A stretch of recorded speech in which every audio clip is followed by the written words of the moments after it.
दोस्तों भारत जल रहा है। Haryana 48 degree Celsius, Rajasthan 47 degree Celsius, Punjab 46 degree Celsius. ये इमेज देखिए। हीट वेव की वजह से सैटेलाइट से देखा जाए तो अपना इंडिया कुछ ऐसा दिखाई दे रहा है जो गर्मी के सारे रिकॉर्ड तोड़ रहा है। दोस्तों इस time Saudi Arabia, Oman, Sudan और अफ्रीका के कई देशों से ज़्यादा गर्म तो भारत है।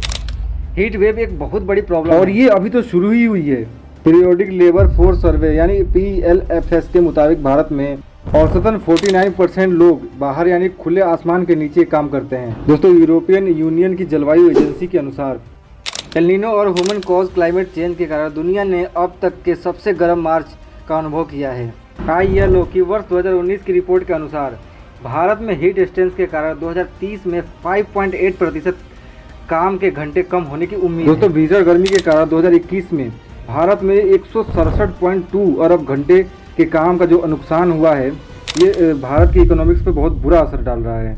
और इस प्रॉब्लम से हम कैसे निपटेंगे इस वीडियो में हम जानेंगे। लेकिन सवाल ये है कि साल 2024 इतना गर्म क्यों होने वाला है।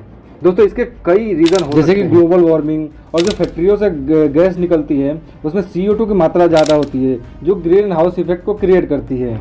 लेकिन दोस्तों इस साल की गर्मी का जो मेन रीज़न है वो है एल नीनो।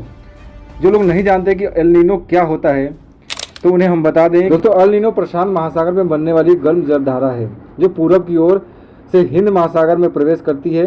एल नीनो जब आता है तो उस समय भारत में गर्मियों का मौसम होता है और ये गर्म जलधारा भाप बनकर ऊपर उठ जाती है और भारत में भी गर्मी होती है, जिसके कारण दोनों तरफ समान टेम्परेचर होने के कारण हवाएं गति नहीं कर पाती हैं और इंडिया में भीषण गर्मी के साथ सूखा पड़ जाता है। एल नीनो एक चक्रवात क्रिया है जो प्रशांत महासागर में पेरू तट से 180 किलोमीटर दूर लगभग 4 साल में एक बार बनते हैं। इसके बनने से पूरी दुनिया की जलवायु पर प्रभाव पड़ता है। ये दुनिया के जलवायु को कैसे प्रभावित करते हैं ये जानने से पहले ये जानना ज़रूरी है कि ये बनता कैसे है। तो चलिए जानते हैं।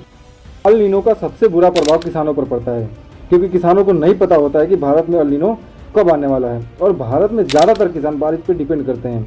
लेकिन बारिश ना होने के कारण किसानों की फसल नष्ट हो जाती है और बेचारे किसान कर्ज में डूब जाते हैं। पेड़ों के अंधाधुंध कटाई से भी बढ़ रही है गर्मी क्योंकि जहाँ पर पेड़ नहीं होते हैं वहाँ पर सूर्य की किरणें सीधे ज़मीन पर पड़ती हैं जो कि ज़मीन को अत्यधिक गर्म बना देती हैं तथा ज़मीन से लगने वाली हवा भी गर्म हो जाती है। और इसके अलावा बहुत तेज़ी से बनने सीमेंटेड और कांच के बिल्डिंग के कारण भी गर्मी में बढ़ोतरी होती है क्योंकि जो कांच की बिल्डिंगें होती है वो सनलाइट को रिफ्लेक्ट कर देती हैं जिससे एक ही समय में 2 शैडो बनती है। तब आप कहेंगे कि AC है ना, हम गर्मी से बचने के लिए AC चला लेंगे। लेकिन AC से तापमान घटता नहीं है बल्कि और बढ़ जाता है क्योंकि AC बिजली से चलती है और बिजली को बनाने के लिए कोयले को जलाया जाता है जो वायुमंडल में CO2 को बढ़ाता है। लेकिन जहाँ पेड़ लगे होते हैं वहाँ ऐसा नहीं होता है। वहाँ सूर्य की किरणें ज़मीन से न टकराकर पेड़ों की पत्तियों से टकराती हैं और पत्तियों में पानी की मात्रा जो होती है वो ज़्यादा होती है जो हवा को गर्म होने से बचाती है। गर्मी से बचने के लिए सबसे अच्छा तरीका है कि हम नेचर का प्रयोग करें, जैसे ग्रीन बिल्डिंग का निर्माण करना या रूफ गार्डनिंग करना। दोस्तों इसके कई फ़ायदे हैं। पहला कि हम गर्मी से बचे रहेंगे और दूसरा है कि हमें बिल्कुल शुद्ध ऑक्सीजन मिलता रहेगा जो हमारे स्वास्थ्य के लिए बहुत ही ज़रूरी है। दोस्तों रूफ गार्डनिंग में हम अपने घर के छत पर ही सब्जियां, फूल, फल आदि के पौधे लगा सकते हैं और उसमें प्राकृतिक खाद का प्रयोग करें जिससे हमें बिल्कुल बेस्ट क्वालिटी के सब्जी, फल आदि प्राप्त हो सकते हैं।